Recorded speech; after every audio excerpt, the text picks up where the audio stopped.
Watson believes that we ought to say of nature not only this is what it looks like, but this is how I feel it.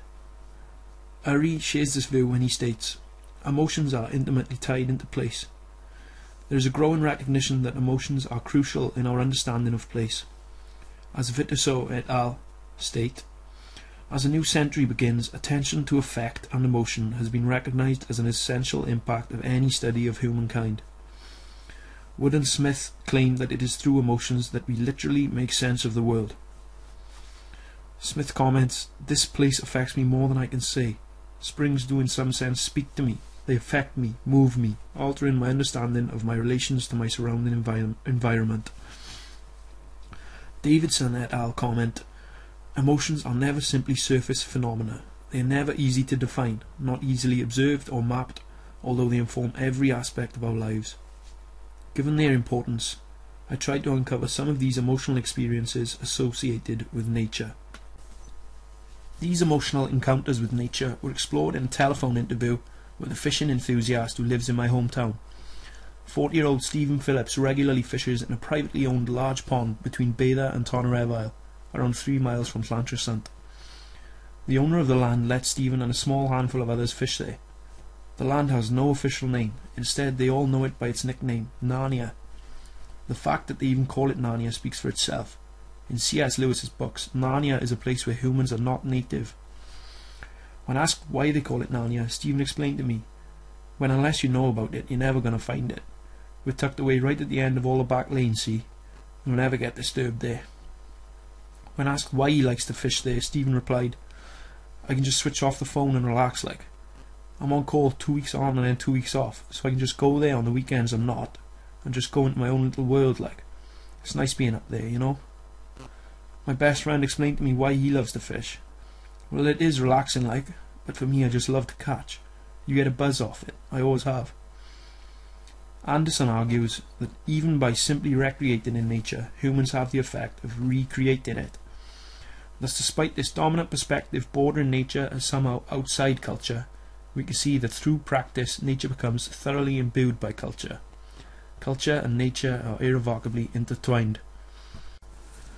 Please ignore the dates at the bottom of these images. For some reason my camera seems to think that it's 2009. Anyway, Llantrisant Common is a place less than a couple of 100 yards away from my home, a mile or so away from the busy Royal Glamorgan Hospital. With reflection, it is hard to see how it cannot be influenced by humans and separate from culture. Perhaps then this is not just an empty, detached space, but a place that has been, as Anderson puts it, carved out by our culture. Our actions leave their marks. These may only be minor or temporary, but they still leave a trace. According to Anderson, place should be seen as an ongoing composition of traces.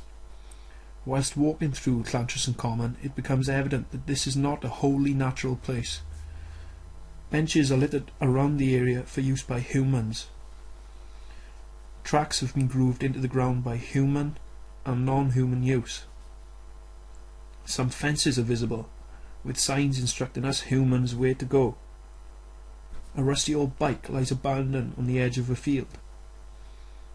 Even concrete blocks have been placed into the ground to assist us to cross a muddy patch.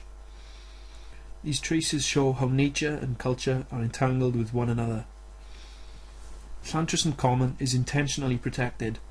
Part of it is a site of special scientific interest. The area is being controlled as a result of our own cultural values. Herein lies a strange premise. People may come to recreate in the natural surroundings, yet this place may be far from natural.